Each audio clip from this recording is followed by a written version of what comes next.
I'm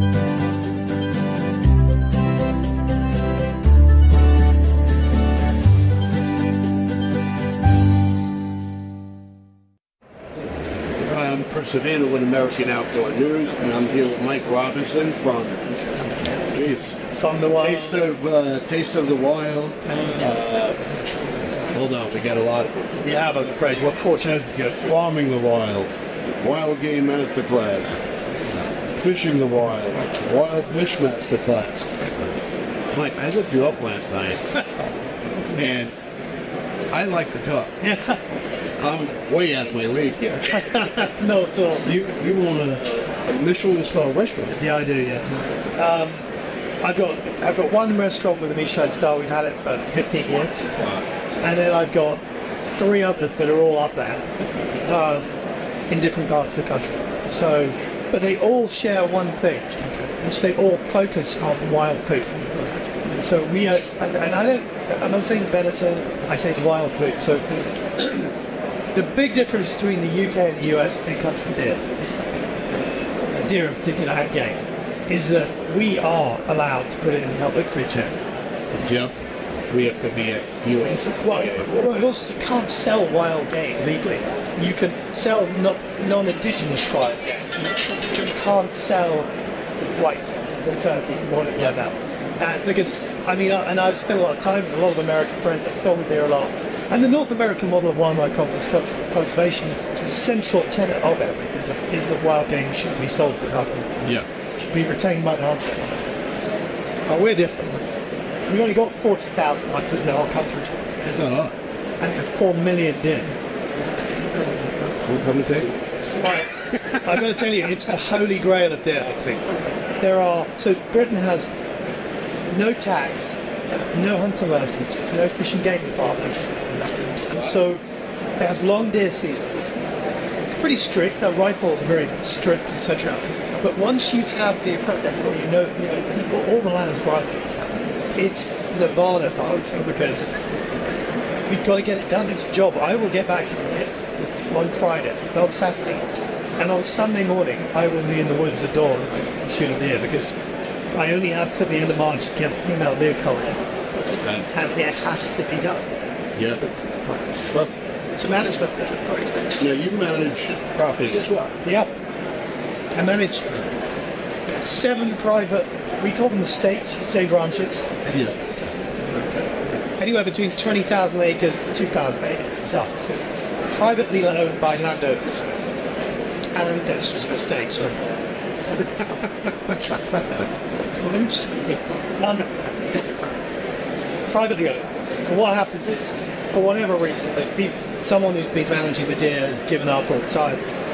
They'll come to us and they'll say, look, we'd like you to manage our deer. We'll go in as a professional body and we will do a survey and get an idea for what I need. And our fallow deer will travel 15 miles a day. That's several private. They don't have any fences, right? So it's just free-ranging, wild as out there. That's a lot of women.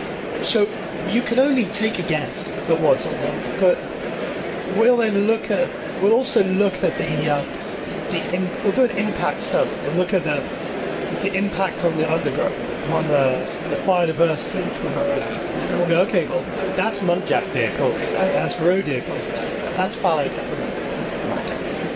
We'll then say, okay, we'll do this. We'll have it overseen by a full-time professional, of which we've got a couple. And then we'll find a group of enthusiastic amateur stroke professionals in the area. Yeah. Who don't have their own now. We'll give them access. They have to cull a certain amount of it because we'll get someone else. We can't help by it. And they pay us a little bit of money, which we then give to the landowner, and the landowner gets it. So we keep it first. That's the model. That makes it. And and we're very, very hot on quality of shooting, skill. We try and shoot most of our deer in there. Most of it's relatively short range. Yeah. It's all on foot, very little. A bit, very little. And then the deer all go through a very, very careful system into public control. Sold to restaurants, my restaurants, through Deerbox, our company, which sells all the medicine all over the country by Bennett. So you process it. We have full-time butchers. We have a 5,000 square foot factory that processes 100 a week. That's wonderful. That's a full-time. That's a full-time job. How do you bring that? Going to a restaurant. Well, I don't know. How do you do it? Well, my business, I have business partners. My business partner bankrupt near boxes is brilliant. I make sure it's in the press. I keep promoting it. Right, the shoot deal myself. Restaurants, again, I have great chefs and managers in all of them, and partners. My main side of it is making sure that the flow of ingredients never stops. Yeah. And then my greatest pleasure, which is making shows for Apple Channel. Which you had plus zero. And they seem to do well, so one way to continue. Well, let me ask you this. You're sitting in the field, you have a dealer in the sights. Before you pull that trigger, you have like a recipe rolling around your head saying, oh, this would be good with. Very often. I mean, very often. My producer, Joe, the cameraman, always does that. As soon as we shot deer, he says, right, I'm going to do it like that. So instead of going to its head and looking at what's on its head, in my case, they're mostly females, usually it's just ears. Yeah. He'll say, and I think this is a really cool thing, he'll say, okay, let's talk about what you're going to do for this. So we'll go up here and I'll say, it's a beautiful 3-year-old fallow doe. She's got really good, now look at the condition again, see how it's done, estimate the age, the team. And then we'll say, okay, well, I think this one will turn into the slow braised venison bourguignon or this or whatever. Yeah. Wellington. And that's how we do it. Now, which was it about? In restaurants. So I was trained as a restaurant chef. Okay. Did you go to school for it? No, I learned in a restaurant in France. Wow. Getting things thrown at me, shouted at in French. I had to learn to speak French. I speak really good kitchen French. I swear really well. And in French, very good actually. And I learned those classic techniques, you know. And then when I bought my first restaurant, I applied those techniques for veal of pork and lamb to deer and pigeon and pheasant. You know, I look at things the same way. If I go to a restaurant and I order it there, and I'm like, all right, this is what's in it. I did to substitute the veal for venison. Absolutely. For venison. To use the same recipe. Absolutely. And still comes out beautiful. 100%. So that's how we think about it. You know, and every scrap of that deer is going to be used. Even the skins get scraped and salted. Every single one, 100 a week. And then they get sent to a tannery on the other side of the country who makes them into leather goods. Wow. So these deer don't get wasted. Any trimming scraps, really gnarly bits, we run through a commercial grinder with small bones, and we package them up and sell them as posh dog food. So we call it second grade mince. So I bought it. And my dog's in on it. And those people from all over the country buy huge amounts of it. Right. So nothing's wasted. Yeah. I know my dog will love pasta, but I'm a little selfish. Well, I keep the prime stuff for us. We live on the ground, but I love it. Make a lot of burgers, make a lot of bolognese, sauces, ragus, and chili. Oh, chili. I love chili. Yeah. I'm a little bit of a chili snob. Me too. And by me, my chili's fantastic. By you, my chili is probably, I don't know. No, I'm okay. Listen, let me tell you something.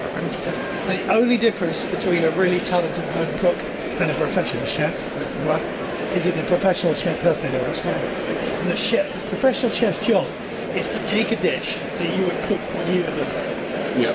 Dissect it, figure out how to cook every element of that as far down the line as possible. So in service, you just accept it. You cook in a different way. But the skill of cooking is very often greater. And aesthetically, Yeah. it's more okay. And we're going to make it. Yeah. Now, you're very big into the sustainability. Well, yeah, I mean, look, we're trying to protect, we're fighting a war against excess deer numbers, I think. Now, look at it this way. The Romans came over in about 50 AD, and in about 100 AD they brought the fallow deer over to Syria. That's where they came from, Romans. They've done really well. And and then the Normans brought more of them. We think that now our population of deer is way higher than it has been since recorded in this thousands of years. Overwhelming number. Yeah, I mean, look, England is the size of North Carolina. I believe. I think we've got up to about 4 million wild deer. There's 40-odd thousand deer stalkers with the legal capability to have a rifle that will kill them. It doesn't mean they all have to. It means they are legally allowed. If you were to do that division, then you'd say that, okay, 4 million, right, different species. Common sense says you need to cull a third every year to stop the population increasing. And it's still a huge form. We reckon we're doing about 400,000 every year. We need to do it for 3 times that rate. That's physically impossible. It is, yeah. So we're going to lose. But what we can do is increase the market of diversity, which is at least, if you want to define the word sustainable, it's being able to take something without harming the environment or the bat species. Yeah. You do that in space. It's the ultimate sustainable, healthy protein. It is a shame that the American public don't get to the bats. And that's for sure. Which is, a lot of you can. That's the old. That's small population. 20, 30 million. But interestingly, back in this November, I went and spoke about this to the Congressional Caucus in Montana, where they get all the lawmakers together, for representatives, Congress, and governors who are interested in flight. And they kind of looked at the laws, and they wanted me to apply 10 cents worth in about how we do it. I'm not here to say you should do it differently in America, but I can say how we do it. Yeah. And maybe the next few days together. We are down the line. The North American model of wildlife management has saved, it's probably the best success story in wildlife conservation in history. You've saved the white cloud, you've saved the clay, you've saved the elk, you've saved the bison because of hunting. What you're getting to in some states now is population of deer, and thanks to that amazing thing. They're so great, they're knocking on the door of what was doing. Yeah. But what do you do? There are states in the south where you can hunt a doe a day for 90 days. And you do 90 does if you could check them. Soup kitchens, homeless. Look at all the military people. Yes, we can donate.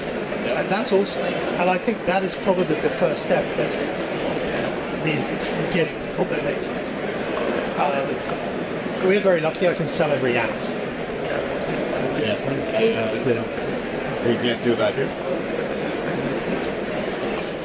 But the shame as a passionate gamer, it's that if you want to get non-hunters to understand why hunting's good, feed them based.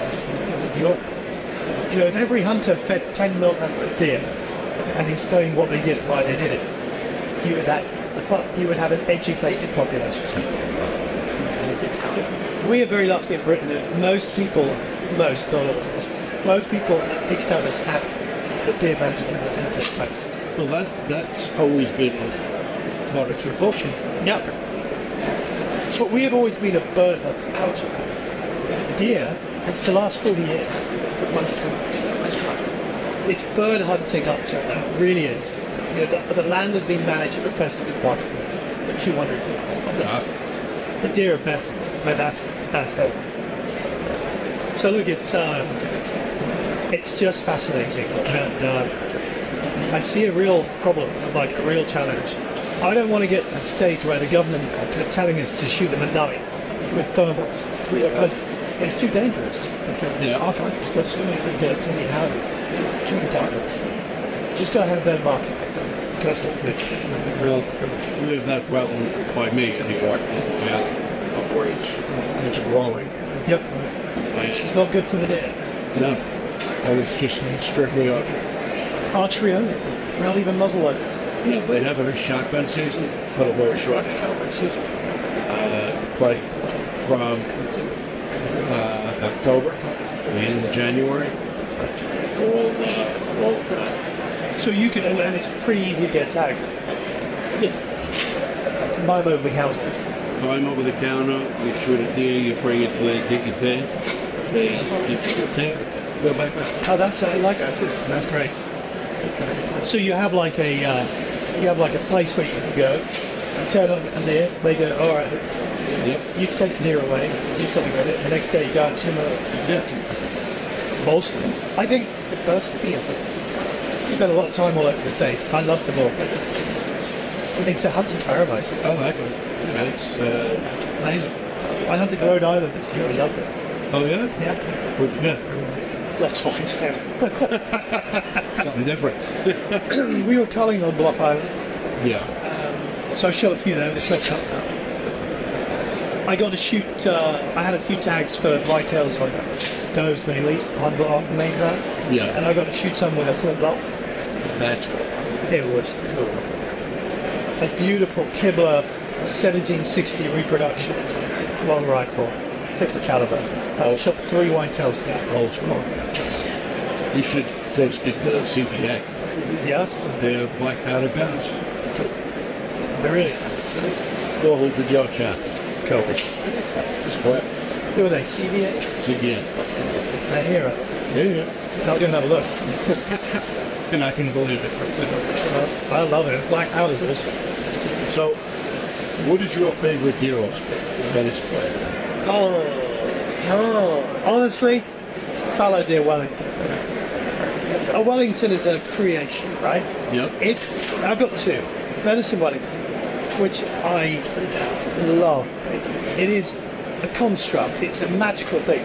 You cut into that pastry, you've got the rounded meat, you've got magic. I also like making fallow deer barbecue. Slow. And I take the meat Slow cook. and I take the meat up in front legs. Oh, wow. So you got the shoulder shank, the front shanks here. Yep. Take those. So you know they've got like big sinew on their too. That's what they're after. The collagen.